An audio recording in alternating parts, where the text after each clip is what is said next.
السلام علیکم ورحمۃ اللہ تعالی وبرکاتہ۔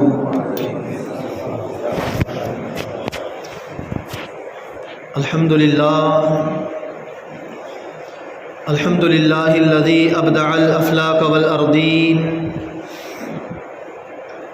والصلاة والسلام علی من کان نبیا وآدم بین الماء والطین، وعلى آلہ واصحابہ اجمعین، اما بعد فقد قال اللہ تبارک وتعالی فی کلامہ المجید والفرقان الحمید،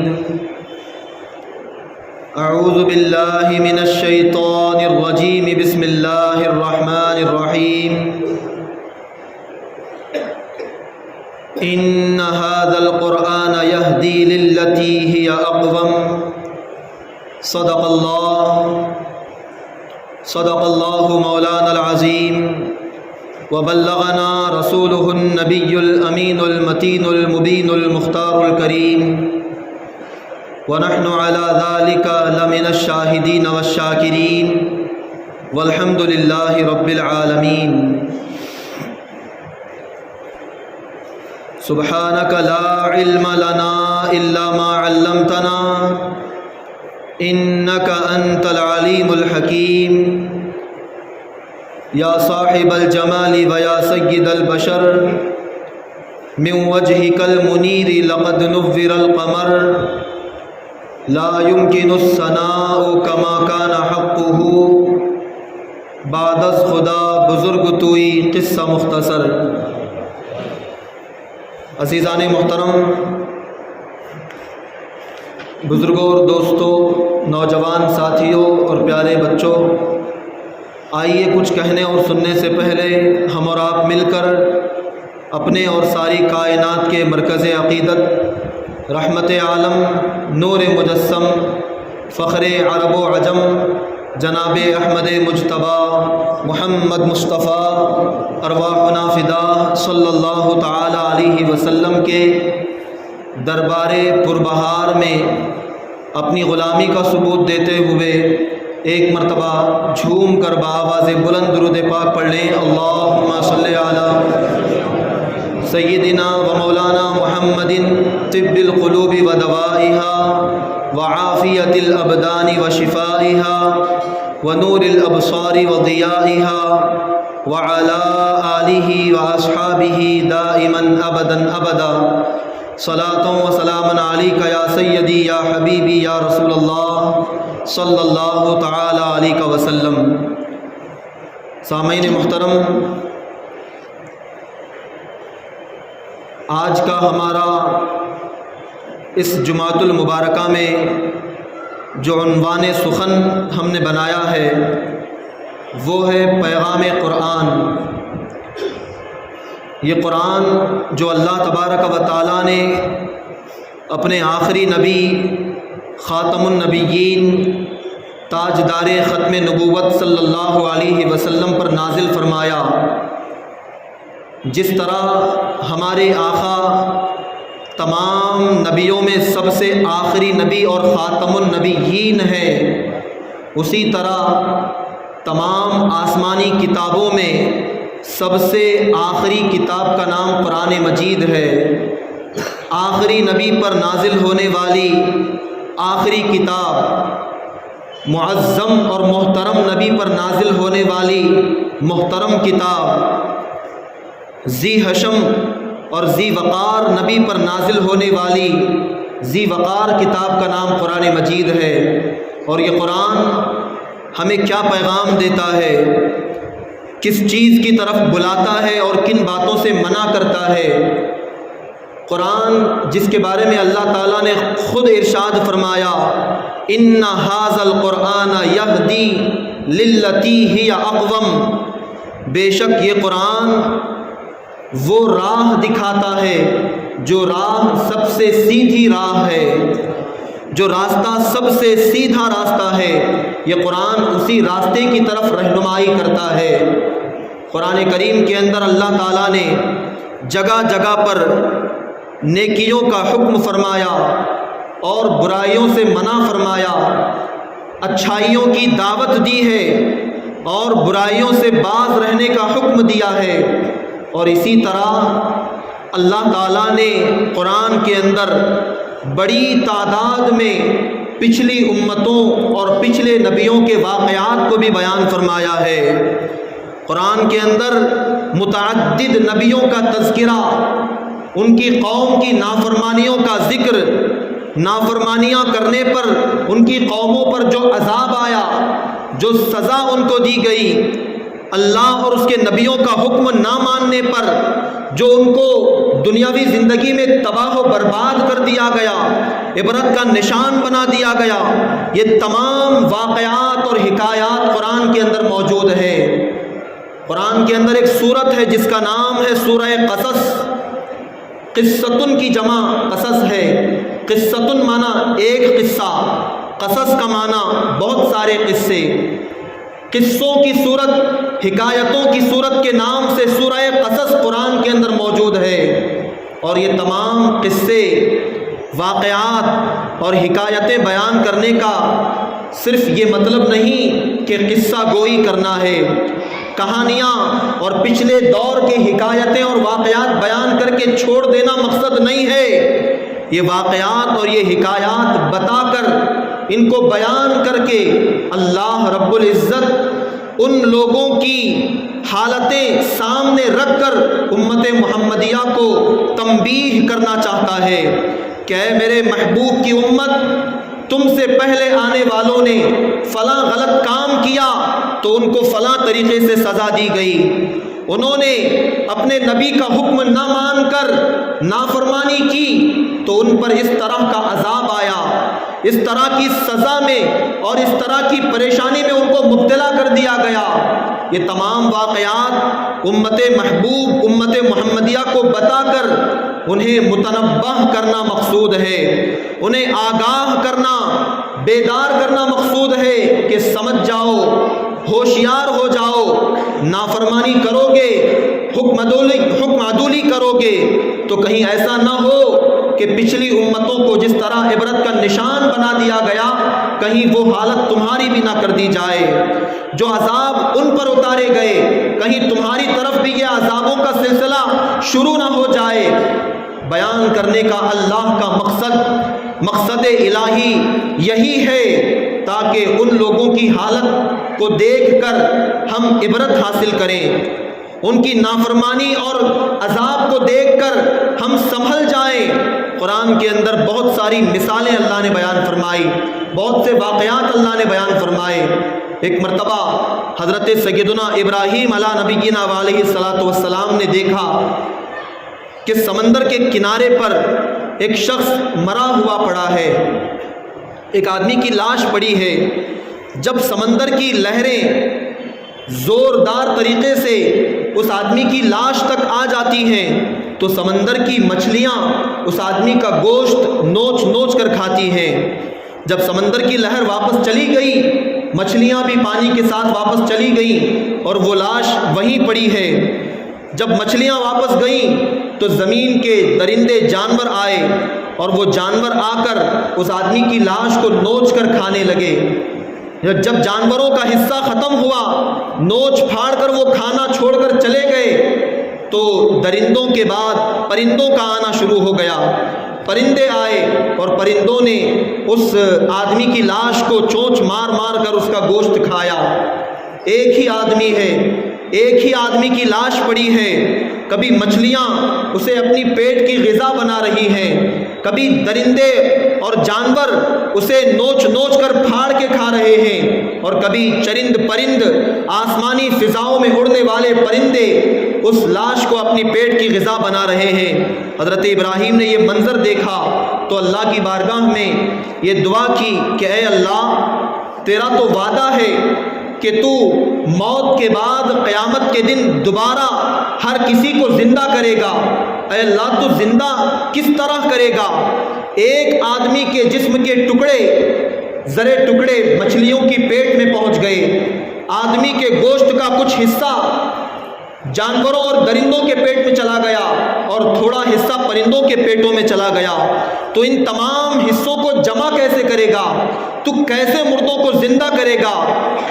قرآن کریم کے اندر سورہ بقرہ تیسرے پارے کے اندر موجود ہے، وَإِذْ قَالَ إِبْرَاهِيمُ رَبِّ أَرِنِي كَيْفَ تُحْيِي الْمَوْتَى، اور جب ابراہیم نے کہا کہ اے میرے رب تو مردوں کو کیسے زندہ کرتا ہے، كَيْفَ تُحْيِي الْمَوْتَى تو کیسے مردوں کو زندہ کرتا ہے، قَالَ أَوَلَمْ تُؤْمِنْ رب نے فرمایا اے ابراہیم کیا تجھے یقین نہیں ہے، کیا تجھے ایمان نہیں ہے کہ تیرا رب مردوں کو دوبارہ زندہ کرے گا؟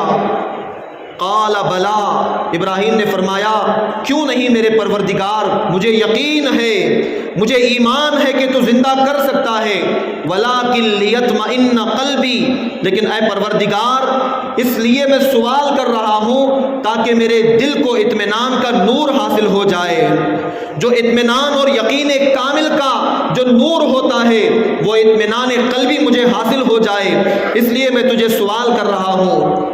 یا پھر ایک روایت میں یہ ہے کہ جب حضرت جبریل حضرت ابراہیم علیہ السلام کے پاس آئے اور کہا کہ اللہ نے آپ کو اپنا خلیل بنایا ہے، تو ابراہیم نے پوچھا کہ یہ خلیل بنانا کیا ہوتا ہے؟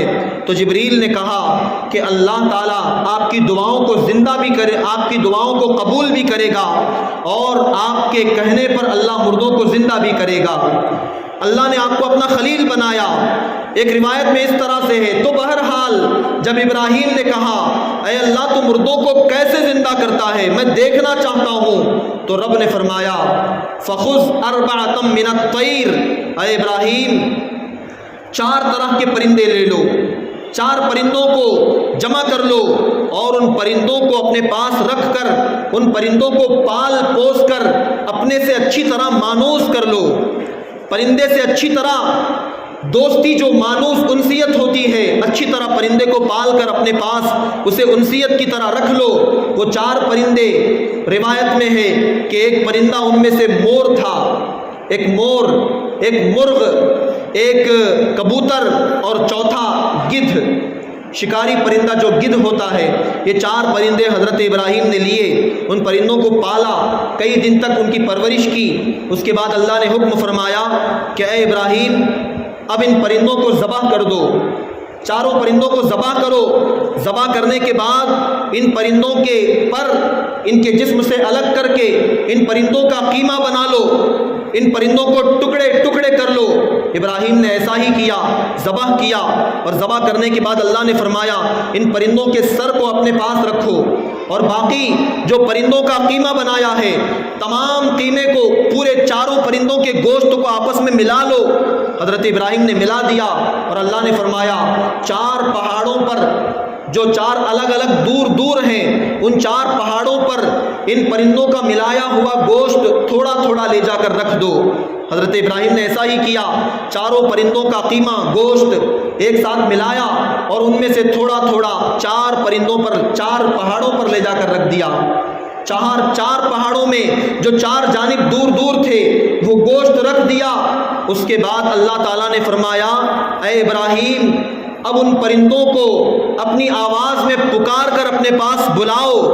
جیسے ہی حضرت ابراہیم نے اللہ کے حکم سے ان پرندوں کو آواز دے کر اپنے پاس بلایا، جیسے ہی آواز دینا تھا وہ قیمہ جو 4 پرندوں کا ملایا ہوا مکس اپ کیا ہوا تھا، 4 پہاڑوں میں الگ الگ جگہ پر رکھا ہوا تھا، وہ قیمہ اس میں حرکت آئی۔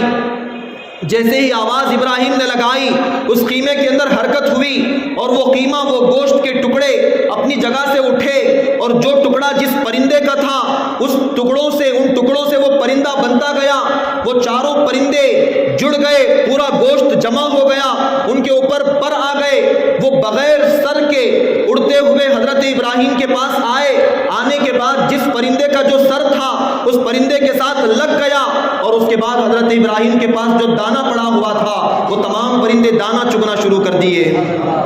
وہ تمام پرندے جن کو ذبح کیا گیا، پروں کو نکال دیا گیا، گوشت کا خیمہ بنا دیا گیا، ٹکڑے ٹکڑے کر کے دور دراز مقام پہ پہاڑوں پہ رکھ دیا گیا۔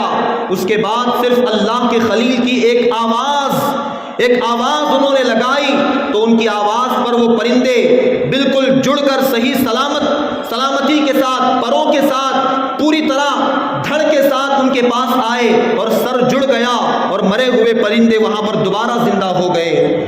سبحان اللہ۔ اب اس سے اندازہ کرو حضرت ابراہیم کو ان کا جواب مل گیا۔ حضرت ابراہیم کو یقین تھا، اس کے باوجود بھی اطمینان قلب کے لیے، آنکھوں سے مشاہدہ، اپنی آنکھوں سے نظارہ دیکھنے کے لیے انہوں نے پوچھا تھا کہ اے اللہ تو دوبارہ زندہ کیسا کرے گا؟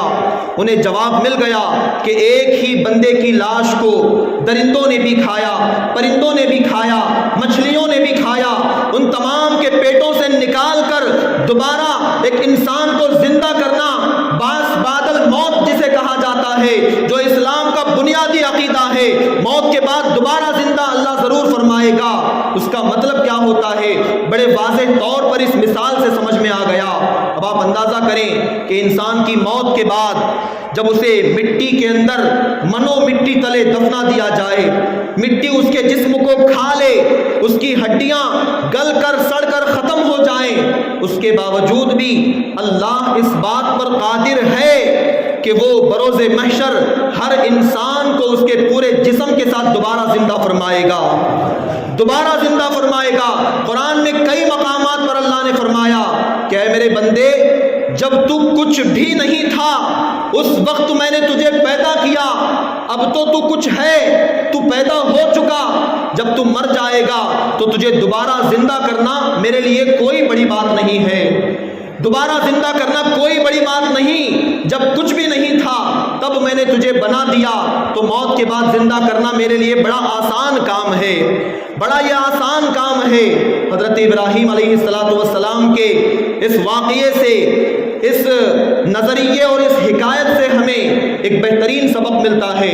حضرت ابراہیم نے جو 4 پرندے لیے، ان میں سے ایک مور کے اندر جو مور بہت زیادہ خوبصورت ہوتا ہے، ہمارا نیشنل برڈ بھی مور کہلاتا ہے، مور کو اپنی خوبصورتی پر بہت گھمنڈ اور بہت ناز ہے، مور کے اندر تکبر ہے اس بات کا کہ میں بہت خوبصورت ہوں، اور جو مرغ ہے، مرغ کے اندر خواہش اور شہوت زیادہ ہوتی ہے، مرغ جو جانور جو پرندہ ہے اس میں شہوت زیادہ ہوتی ہے، اور کبوتر بہت زیادہ اونچا اڑتا ہے، تو کبوتر کو اس بات پر ناز ہے کہ میری اڑان بہت اونچی ہے، میری اڑان بہت بلند اور بلند پرواز میں اڑنے والا ہوں۔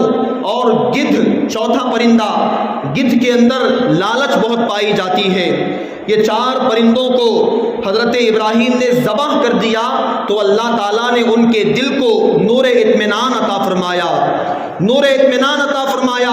تو اس سے مفسرین نے امت محمدیہ کو یہ سبق دیا ہے کہ ان 4 پرندوں کی خصلتیں جو تمہارے اندر موجود ہیں، مور کو اپنے حسن پر ناز ہے، اگر کسی بندے کو اپنے حسین ہونے پر غرور اور تکبر ہے تو وہ اپنے حسین ہونے کے غرور کو ذبح کر دے، وہ اپنے تکبر کو، یہ میں بڑا خوبصورت ہوں، بڑا دلربا، بڑا طاقتور، خوشنما جو اللہ نے مجھے بنایا، اگر اس بات پر تمہیں گھمنڈ ہے تو اپنے اس تکبر کو ذبح کر دو۔ اور اگر تمہارے اندر مرغ کی طرح دنیاوی خواہشات کا غلبہ ہے، مرغ کے اندر جو شہوت ہوتی ہے، تمہارے اندر اگر دنیاوی خواہشات، دنیاوی مال و دولت کا اگر غلبہ تمہارے اندر ہے تو دنیاوی خواہشات کو تم ذبح کر دو، دنیاوی خواہشات کا تم گلا گھونٹ دو۔ اور اگر تمہارے اندر کبوتر کی طرح بلندی پر پہنچنے کی چاہت ہے، اگر تم چاہتے ہو کہ میں بہت اونچا چلا جاؤں، میرا مقام بہت بڑھ جائے، دنیا میں میرا مقام بلند ہو جائے، اگر تمہارے اندر یہ خواہش ہے تو بلندی کی چاہت کو تم ذبح کر دو۔ اور گدھ کے اندر جو لالچ ہے، تمہارے اندر اگر لالچ کی صفت موجود ہے تو اپنی لالچ کی صفت کو بھی تم ذبح کر دو۔ اگر تم ان 4 برائیوں کو اپنے اندر سے ذبح کر دو گے تو اللہ تبارک و تعالیٰ تمہارے دلوں کو بھی نور اطمینان عطا فرمائے گا، تمہارے دلوں کو بھی اللہ چین، اطمینان اور سکون کا نور عطا فرمائے گا۔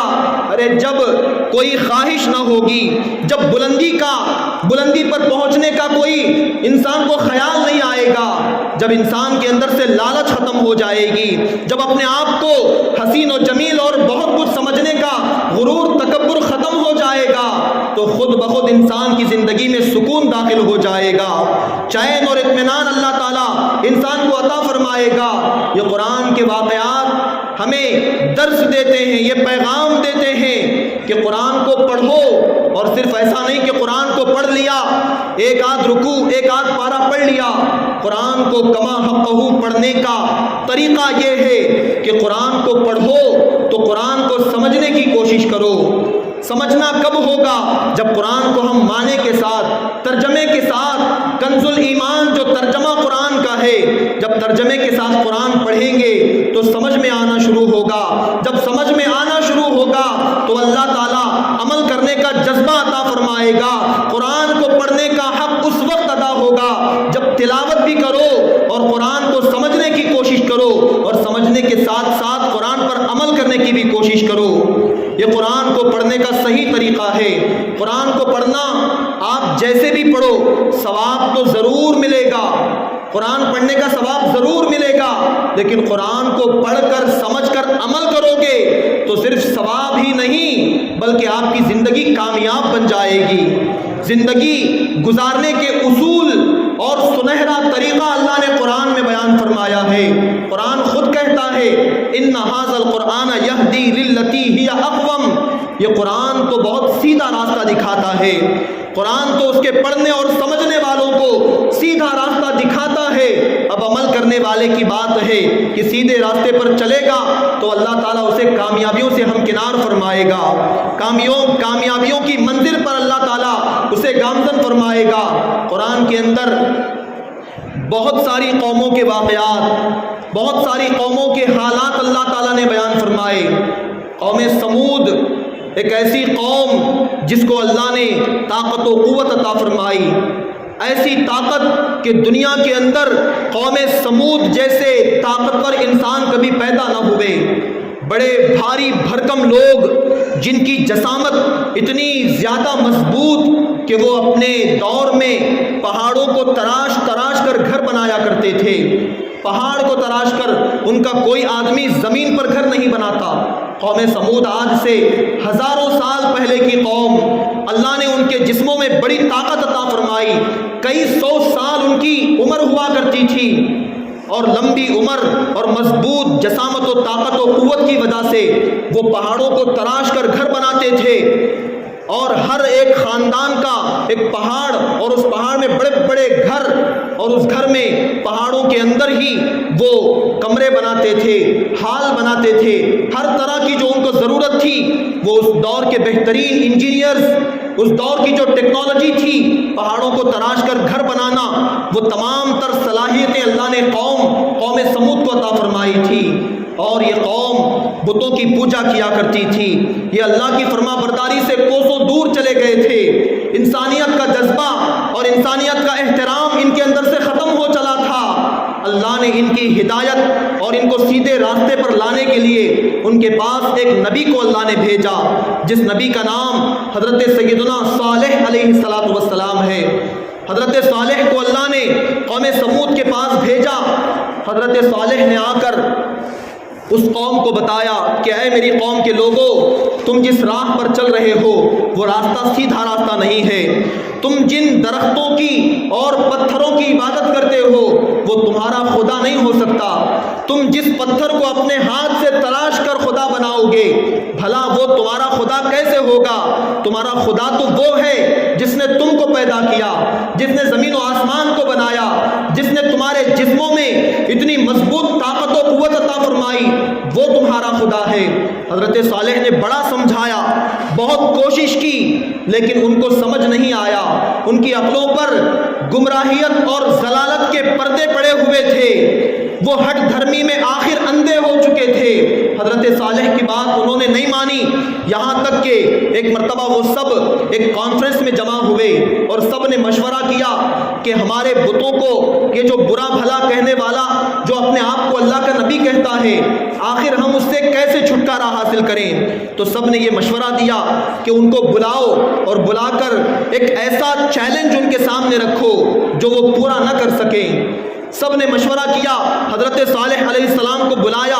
حضرت صالح علیہ السلام اللہ کے سچے نبی تھے، وہ پہنچ گئے تو لوگوں نے کہا کہ تم ہمارے بتوں کو برا بھلا کہتے ہو، ہمارے باپ دادا جس دین کو مانتے آئے ہیں، جن بتوں کی پوجا کرتے ہیں، ہم بھی انہی کی پوجا کریں گے، اور تم اپنے آپ کو ایک خدا کا نبی کہتے ہو اور ایک خدا کی عبادت کی طرف ہم کو بلاتے ہو، تو ہمارے لیے کوئی دلیل پیش کرو، کوئی معجزہ، کوئی پروف تو بتاؤ کہ تم اللہ کے سچے نبی ہو کہ نہیں۔ تو حضرت صالح علیہ السلام نے پوچھا کہ بتاؤ تم کیا معجزہ دیکھنا چاہتے ہو، تمہیں کیسی دلیل چاہیے؟ تو سب نے مشورہ کیا تھا کہ ایسا ڈیمانڈ رکھنا جو وہ پورا نہ کر سکیں۔ انہوں نے کہا کہ اے اپنے آپ کو نبی کہنے والے، اے صالح، ہمارا ڈیمانڈ یہ ہے کہ یہاں سامنے جو اتنا بڑا پہاڑ تمہیں نظر آ رہا ہے، اس پہاڑ کے اندر سے ایک زندہ سلامت اونٹنی کو نکالو، اور وہ بھی اونٹنی بھاری بھرکم، صحت و تندرستی والی، بالکل خوبصورت اونٹنی ہو، اور اس کے پیٹ میں بچہ ہو، اور جب وہ پیدا ہو تو اسی دن وہ اونٹنی بچہ پیدا کرے، وہ اونٹنی اسی دن بچہ جنے۔ ایسی اونٹنی اگر تم اس پہاڑ سے نکالو گے تو ہم تم پر ایمان لائیں گے اور ہم یقین کریں گے کہ تم اللہ کے ایک سچے نبی ہو۔ اللہ اکبر۔ یہ پرانی قوموں کا طریقہ تھا کہ وہ اللہ کے نبیوں سے ہٹ دھرمی کے ساتھ، چیلنج کے ساتھ وہ باتیں کیا کرتی تھیں۔ حضرت صالح علیہ السلام نے اللہ کی بارگاہ میں دعا کی، گڑ گڑا کے دعا کی، نماز ادا کر کے بحالت سجدہ حضرت صالح نے اللہ سے دعا فرمائی، اور اللہ کبھی اپنے نبیوں کی دعاؤں کو رد نہیں فرماتا، وہ جو دعا کریں، جیسی دعا کریں، اللہ ضرور قبول فرماتا ہے۔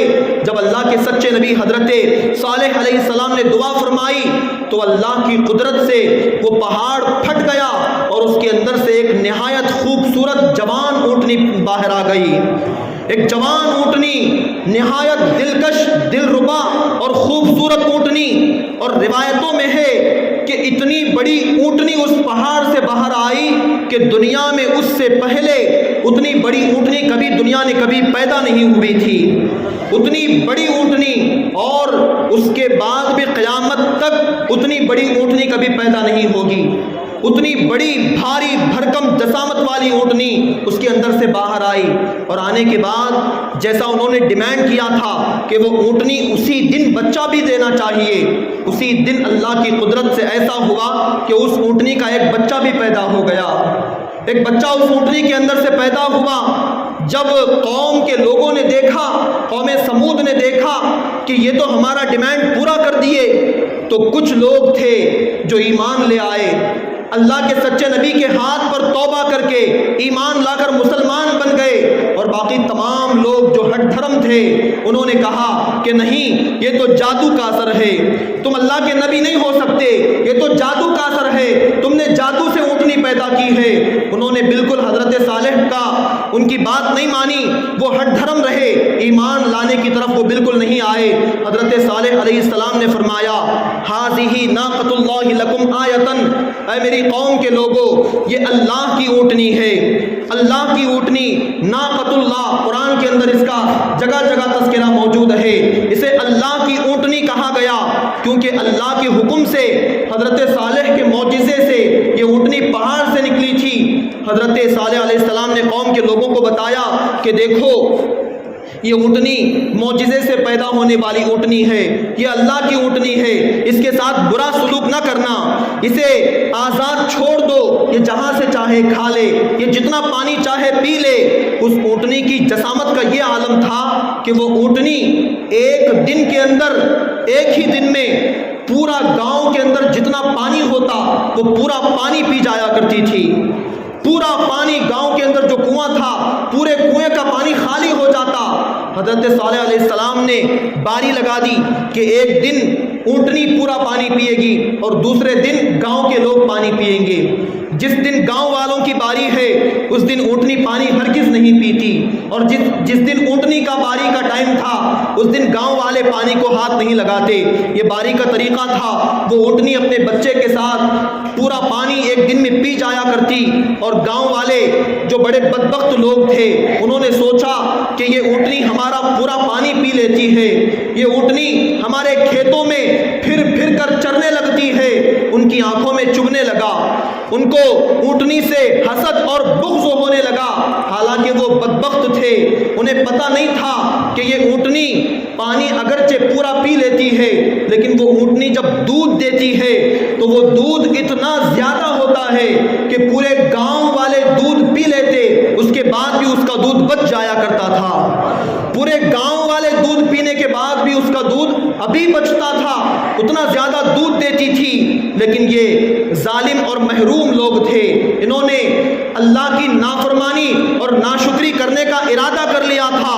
اب ان ظالموں نے یہ سوچا کہ اس اونٹنی کو قتل کر دینا چاہیے، حالانکہ یہ اللہ کی اونٹنی ہے، اللہ کے نبی نے منع فرمایا تھا اس کے ساتھ برا سلوک نہ کرنا، برے ارادے سے اس کو ہاتھ نہ لگانا۔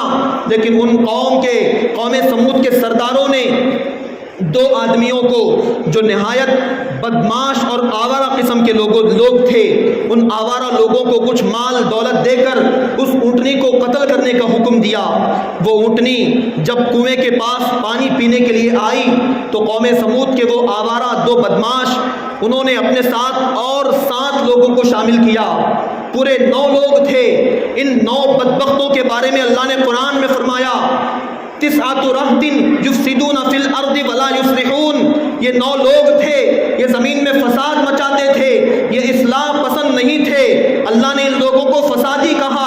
اللہ کی اونٹنی کا قتل اور اس اونٹنی کو مارنے کے ارادے سے یہ لوگ جمع ہو گئے۔ جب وہ اونٹنی کنویں کے پاس پانی پینے کو آئی تو ایک بدبخت نے تیر مار کر اونٹنی کا پیر زخمی کر دیا، پیر سے خون کا فوارہ جاری ہو گیا۔ تو ایک شخص جو نہایت بدصورت تھا، جس کی آنکھیں لال تھیں، جو بدکار عورت، آوارہ اور بدچلن عورت کا بیٹا تھا، وہ بدبخت اٹھ کر اپنی تلوار سے اس اونٹنی کی کونچیں کاٹ دیا، یعنی پاؤں اور جسم کے بیچ میں جو اونٹنی کا حصہ ہوتا ہے، اونٹنی کی کونچیں اس نے کاٹ دیں تو اونٹنی بڑے زور سے چلاتے ہوئے زخمی ہو کر زمین پر گر پڑی۔ جیسے ہی وہ اونٹنی زمین پر گری، تمام وہ 9 جو لوگ تھے سب نے اونٹنی کو مار مار کے زخمی کر کے اسے قتل کر دیا۔ وہ اونٹنی جب مر گئی، وہ اللہ کی اونٹنی تھی، اور جو اس کا بچہ اس کے ساتھ تھا، وہ بچہ چیختا ہوا چلاتا ہوا پہاڑوں کی طرف بھاگ گیا، اور وہیں سے وہ بچہ ہمیشہ کے لیے غائب ہو گیا۔ کسی نے دیکھا نہیں وہ بچہ کہاں چلا گیا اونٹنی کا۔ اور روایتوں میں آتا ہے کہ قیامت کے قریب ایک جانور آئے گا جس کا تذکرہ ہم نے کچھ ہفتے پہلے کیا تھا، جسے دابۃ الارض کہا جاتا ہے۔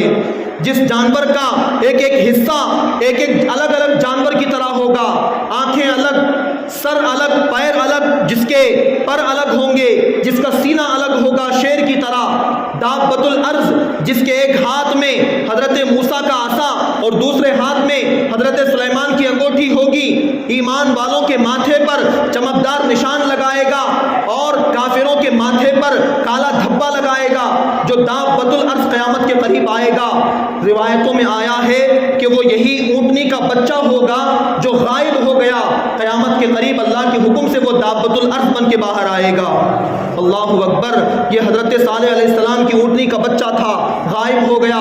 جب اونٹنی کو قتل کر دیا گیا، حضرت صالح علیہ السلام کو پتہ چلا تو وہ آئے اور دیکھ کر وہ بڑے رنجیدہ ہوئے، ان کی آنکھوں میں آنسو آئے، اور انہوں نے کہا کہ اب اس قوم کو اللہ کے عذاب سے کوئی نہیں بچا سکتا، اس قوم کو اللہ کے عذاب سے اب کوئی نہیں بچا سکتا۔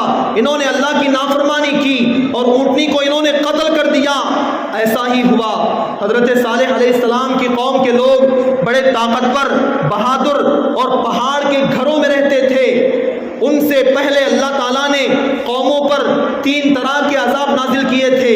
ایک پتھروں کا عذاب تھا، اور ایک پانی کا عذاب تھا، ایک ہواؤں کا عذاب تھا۔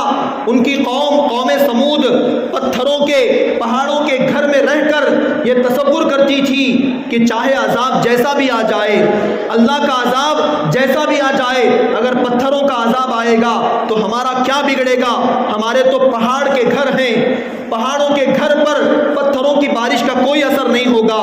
وہ کہتے تھے کہ اگر اللہ پانی کا عذاب بھیجے گا تو پانی بھی ہمارا کچھ نہیں بگاڑ بگاڑ سکتا.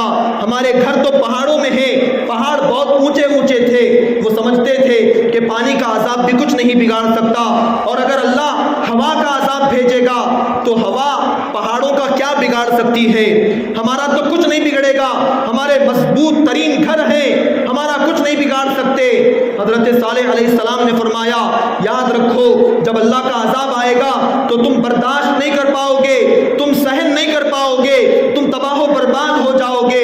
اللہ کے حکم سے حضرت صالح علیہ السلام اپنے ماننے والوں کو لے کر بستی سے واپس چلے گئے, اس علاقے سے, اس گاؤں سے باہر چلے گئے, اور اس کے بعد اللہ کا عذاب آیا. اللہ جب کسی کو تباہ کرنا چاہے, جب اللہ کسی کو مارنا چاہے تو بڑے بڑے عذاب کی ضرورت نہیں, خدا چاہے تو خدائی کا دعویٰ کرنے والے بدبخت نمرود کو ایک لنگڑے مچھر سے اللہ تعالیٰ مار سکتا ہے. چھوٹی سے چھوٹی چیز اللہ تعالیٰ بھیج کر تباہ و برباد اس قوم کو کر سکتا ہے. اللہ کے حکم سے قوم سمود میں ایک اللہ کا فرشتہ آیا, ایک اللہ کا فرشتہ, صرف ایک فرشتہ, اور اس فرشتے نے بڑی زوردار چیخ سے اس فرشتے نے آواز نکالی. فرشتے نے چیخنا شروع کیا, زوردار فرشتے نے چیخ ماری, تو اس ایک فرشتے کی چیخ کی پکار اتنی تیز, اس کی چنگاڑ اتنی زیادہ تھی کہ وہ آواز قوم سمود کے جس آدمی کے کان تک چلی جاتی اس کے کان کے پردے پھٹ کے چکنا چور ہو جاتے.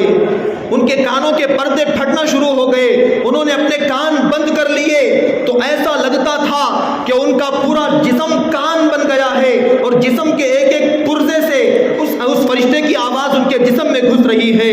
بڑی زوردار چیخ وہ آواز تھی, اور اس آواز سے قوم سمود کے تمام لوگ مرتے چلے گئے, سب لوگ ایک آواز سے ہلاک ہوتے چلے گئے.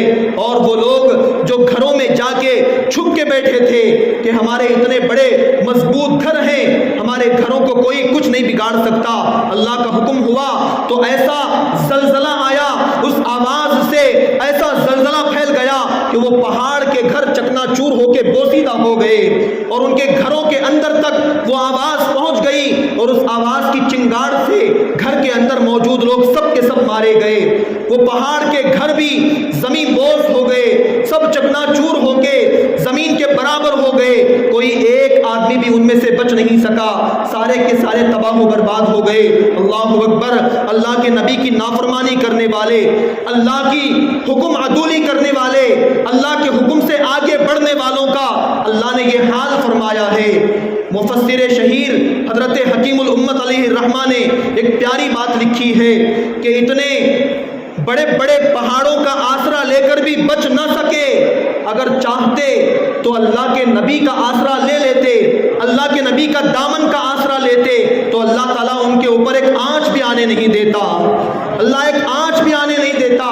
اللہ کے نبی کا آسرا چھوڑ کر مضبوط پہاڑوں کو وہ اپنا سہارا سمجھ رہے تھے, لیکن اللہ نے ان کو ملیا میٹ کر دیا, اللہ نے ان کو تباہ و برباد کر دیا, وہ ہمیشہ کے لیے نیست و نابود ہو گئے. حضرت صالح علیہ السلام دوبارہ اپنی قوم کے پاس آئے, اس بستی میں آ کر دیکھا تو سارے کے سارے تباہ ہو چکے ہیں, سب کے سب مر چکے ہیں, کسی کی لاش کوئی جو ہے زندہ نہیں ہے. اللہ کے حکم سے بڑے بڑے کالے رنگ کے پرندے آئے اور ان لاشوں کو اٹھا کر لے جا کر سمندر میں پھینک دیا. اس کے بعد حضرت صالح علیہ السلام اپنی قوم کے ساتھ وہاں رہنے لگے. وہ مقام جہاں قوم سمود رہتی تھی اس مقام کو آج بھی عمان کے نام سے یاد کیا جاتا ہے. ایک ملک ہے عمان اور حضرموت کے درمیان کا علاقہ جہاں پر اس دور میں قوم سمود رہتی تھی. آج بھی وہاں پر کچھ پہاڑوں کے کھنڈر موجود ہیں. لوگ جو ہے بحیثیت ٹور پر جانے کی نیت سے لوگ وہاں پر آج بھی جا کر وہاں کے عبرتناک مقام کو دیکھتے ہیں. آج سے 1400 سال پہلے جنگ تبوک میں جاتے ہوئے ہمارے آقا صلی اللہ علیہ وسلم جب وہاں سے گزرے تو آقا نے اپنے صحابہ کو حکم دیا کہ اے میرے صحابہ اپنی نگاہیں نیچی جھکا لو, خبردار یہاں پر کوئی رکے گا نہیں, کوئی کھائے گا نہیں, کوئی پیے گا نہیں, اس لیے کہ یہ وہ جگہ ہے جہاں اللہ نے قوم سمود پر عذاب نازل کیا تھا، ہمارے آقا نے وہاں سے جلدی گزر جانے کا حکم دیا، اس لیے کہ یہ وہ جگہ ہے جہاں اللہ کا عذاب اترا تھا، کہیں ایسا نہ ہو کہ تم یہاں رک جاؤ تو اللہ کے عذاب کا حصہ تم کو بھی نہ پہنچ جائے۔ اس لیے میرے آقا نے وہاں سے اپنے صحابہ کو لے کر جلدی گزر جانے کا حکم دیا۔ آج بھی وہ علاقے، وہ جگہیں، کچھ وہاں کے کھنڈرات آج بھی موجود ہیں جہاں پر اللہ کا عذاب اترتا ہے، وہ بستیاں کبھی آباد نہیں ہوا کرتی۔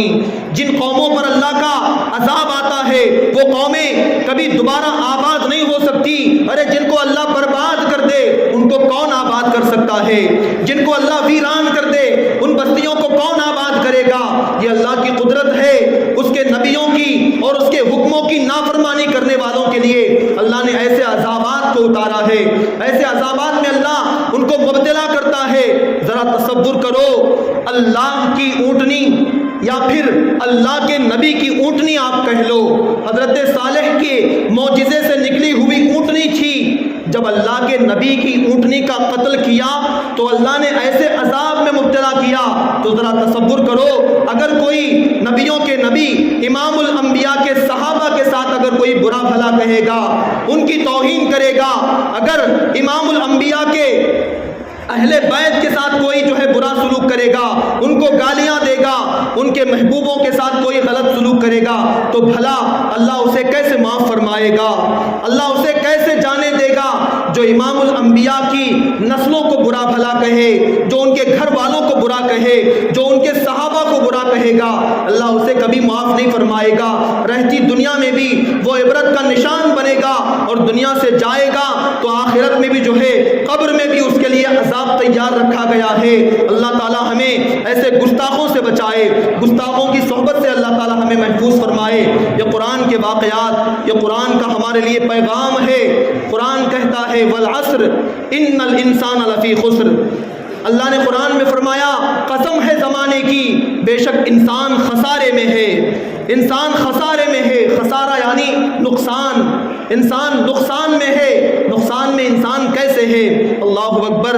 ایک حکایت سنا کر میں اپنی بات کو ختم کر دوں۔ ایک مرتبہ جھوم کر درود پاک پڑھ لو، اللہم صلی علی سیدنا و مولانا محمد کما تحب و ترضی بان تصلی علیہ صلاۃ و سلام علیک یا رسول اللہ صلی اللہ تعالی علیہ وسلم۔ ایک بادشاہ ایک آدمی کی کسی بات سے بہت خوش ہوا اور خوش ہو کر کہا کہ تو صبح سے لے کر شام سورج غروب ہونے تک جتنی زمین پر تو چکر لگائے گا، جتنی زمین پر تو راؤنڈ مکمل کرے گا، وہ پوری زمین میں تیری حکومت میں دے دوں گا۔ بادشاہ نے ایک آدمی کو کہہ دیا جتنا بڑا تیرا سرکل صبح سے شام تک تو لگائے گا وہ پوری زمین میں تجھے انعام میں دے دوں گا۔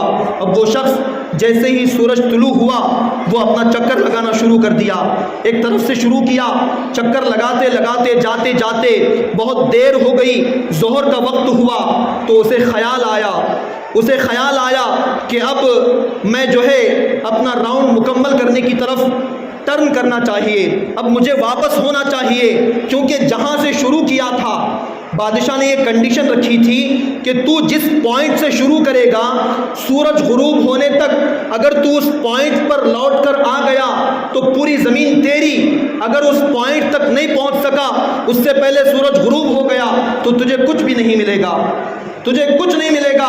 جہاں سے شروع کیا اس پوائنٹ پر پہنچنا ضروری تھا۔ اس نے سوچا ظہر کا وقت ہوا ہے، اب مجھے واپس ہونا چاہیے۔ پھر خیال آیا کہ ابھی تو ظہر، عصر، مغرب تک کا وقت ہے، سورج مغرب میں غروب ہوتا ہے، اور تھوڑا سا چکر لمبا لگا لوں، یہ سوچ کر اور تھوڑا لمبا چکر لگانے گیا۔ جب اور قریب پہنچا تو ایک خوبصورت پہاڑ نظر آیا، اسے خیال آیا کہ اس پہاڑ کو بھی اپنی جاگیر میں شامل کر لوں گا، اس پہاڑ کے ادھر سے چکر لگا کے میں واپس آؤں گا۔ اس پہاڑ کو بھی اپنی جاگیر میں شامل کیا، اب واپس ہونے لگا، جس پوائنٹ سے شروع کیا تھا اس پوائنٹ پر واپس ہونے لگا۔ عصر کا وقت ہو گیا، اب اسے خیال آیا کہ اب تو بہت کم وقت رہ گیا ہے، سورج بڑی تیزی سے ڈوبنے کی طرف جا رہا ہے۔ جب سورج ڈوبنے کی طرف جا رہا تھا تو یہ بھی بہت تیزی سے بھاگنا شروع کر دیا۔ اسے خیال آیا کہ کہیں ایسا نہ ہو کہ میرا چکر مکمل نہیں ہو سکا، اس سے پہلے سورج ڈوب گیا تو مجھے کچھ نہیں ملے گا، یہ سوچ کر بھاگتا جا رہا ہے، بھاگتا جا رہا ہے، بہت دیر تک بھاگتا رہا، بڑی تیزی سے بھاگتا رہا، یہاں تک کہ سورج غروب ہونے لگا تو وہ اپنے اینڈنگ پوائنٹ یعنی سٹارٹنگ پوائنٹ جہاں سے شروع کیا تھا سرکل ختم کرنے کے بالکل قریب آ گیا، اور قریب آ گیا تو زیادہ بھاگنے کی وجہ سے، زیادہ انتھک کوشش کرنے کی وجہ سے اس کا سینہ بالکل سوکھ کر کاٹا ہو گیا اور اس کی موت کا وقت آ گیا اور وہ مر گیا۔ تو اس طرح گرا کہ اس کا سر اس کے سٹارٹنگ پوائنٹ پر تھا اور اس کے پیر اس کے اینڈنگ پوائنٹ پر تھے۔ سر جہاں سے شروع کیا وہاں سر جا کے گرا، اور جہاں پر وہ اپنا راؤنڈ ختم کیا وہاں پر اس کے پیر پڑے ہوئے تھے۔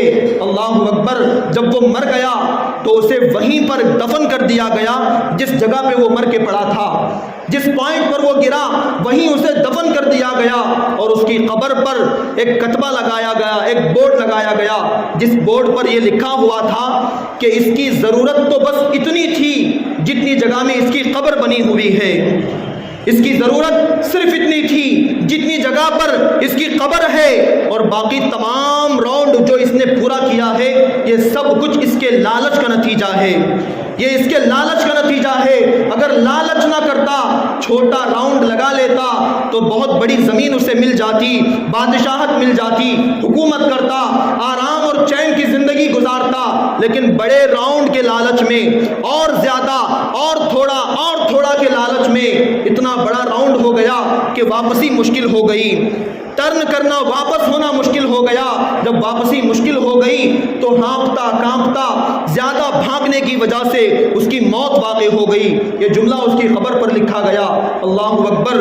بالکل اسی طرح آج اس تیز رفتار دور میں اور تھوڑا سا اور کچھ حاصل کرنے کی چکر میں، کچھ اور حاصل کرنے کی چکر میں ہمارا دائرہ بھی بہت بڑا ہوتا جا رہا ہے، ہمارا سرکل، ہماری ناشکری کا سرکل، ہماری بے صبری کا سرکل، ہماری نافرمانی کا سرکل بہت بڑا ہوتا جا رہا ہے۔ ہمیں ضرورت ہے کہ ہم بھی جو ہے واپسی کا دور شروع کر دیں، ہم بھی واپس ہونا شروع کر دیں۔ جتنا دائرہ لمبا اور بڑا ہوگا واپسی اتنی ہی زیادہ مشکل ہوگی۔ اس کا راؤنڈ بہت بڑا تھا، واپسی بہت مشکل ہو گئی، اتنی مشکل ہو گئی، اتنی مہنگی پڑ گئی کہ اپنی جان سے وہ ہاتھ دھو بیٹھا، وہ اپنی جان گنوا بیٹھا۔ اسی طرح ہمیں ناشکری کے دائرے کو کم کرنا چاہیے، بے صبری کے راؤنڈ کو کم کرنا چاہیے۔ اللہ و رسول کی نافرمانی اور حکم عدولی کا جو ہمارا دائرہ دن بدن بڑھتا جا رہا ہے، بہت کچھ حاصل کرنے کی چکر میں جو ہمارا دائرہ وسیع سے وسیع تر ہوتا جا رہا ہے، اس دائرے کو کم کرنے کی ضرورت ہے۔ آؤ ہم اپنی واپسی کے بارے میں خیال کریں، واپسی کے بارے میں سوچیں، بے صبری کے دائرے سے واپسی کر لیں، ناشکری کے دائرے سے ہم واپس ہونا شروع کر دیں، اللہ کی نافرمانی سے لوٹ کر اللہ کے در کی طرف واپس ہونا شروع کر دیں، تو یقین مانو ہمیں پچھتانا نہیں پڑے گا، افسوس کرنا نہیں پڑے گا، ورنہ وہی حال ہوگا جو اس آدمی کا ہوا کہ اس کی ضرورت تو بس اتنی سی تھی جتنی جگہ میں اس کی قبر بنی ہے، اور باقی تمام جو راؤنڈ اس نے لگایا یہ سب کچھ اس کی لالچ کا نتیجہ تھا۔ آج بندہ مومن کو اللہ کی طرف لوٹنے کی ضرورت ہے، اللہ کے در کی طرف توبہ و استغفار سے، اللہ کے احکام پر عمل کرتے ہوئے، اللہ کی فرما برداری کرتے ہوئے اللہ کی طرف لوٹنے کی ضرورت ہے۔ جو اللہ کی طرف لوٹ آئے، چاہے وہ گناہوں کا انبار، گناہوں کا پہاڑ بھی لے کر آئے، اللہ تعالیٰ کی رحمت کی ایک نگاہ ہوگی تو اللہ تعالیٰ اس کے تمام گناہوں کو معاف فرما دے گا۔ اللہ کی رحمت بہت بڑی ہے، اللہ خود فرماتا ہے سبقت رحمتی علی غضبی، میری رحمت میرے غضب پر غالب آ گئی ہے۔ اللہ کی رحمت بہت زیادہ ہے، اللہ کا غضب اگرچہ اپنی جگہ، لیکن جب اللہ کی رحمت کا اللہ کے غضب کے ساتھ مقابلہ کیا جائے تو غضب الہی ٹھنڈا پڑ جائے گا اور رحمت الہی جوش مارتی نظر آ جائے گی۔ یہ اللہ تعالیٰ کا کرم ہے گناہ گاروں کے لیے، چاہے وہ گناہوں کا دریا گناہوں کے سمندر بھی لے کر آ جائے، اللہ تعالیٰ نظر کرم فرمائے گا، نگاہ رحمت فرمائے گا، تو اس کی دنیا اور زندگی بھر کے گناہ اللہ تعالیٰ پل بھر میں معاف فرما دے گا۔ یہ اللہ کی رحمتوں کے دریا ہے۔ قرآن ہمیں یہ پیغام دیتا ہے، یا ایھا الذین آمنوا توبوا الی اللہ توبۃ نصوحا، اے ایمان والو اللہ کی بارگاہ میں نصیحت آمیز توبہ کرو، ایسی توبہ کرو کہ تمہاری توبہ اوروں کے لیے نصیحت بن جائے، تمہاری توبہ دوسروں کے لیے نصیحت کا ذریعہ بن جائے۔ ایسی توبہ اللہ کی بارگاہ میں کرو، ایسی توبہ کرو گے تو تمہاری توبہ دوسروں کے لیے نصیحت بن جائے گی اور خود تمہارے لیے تمہاری توبہ نجات کا ذریعہ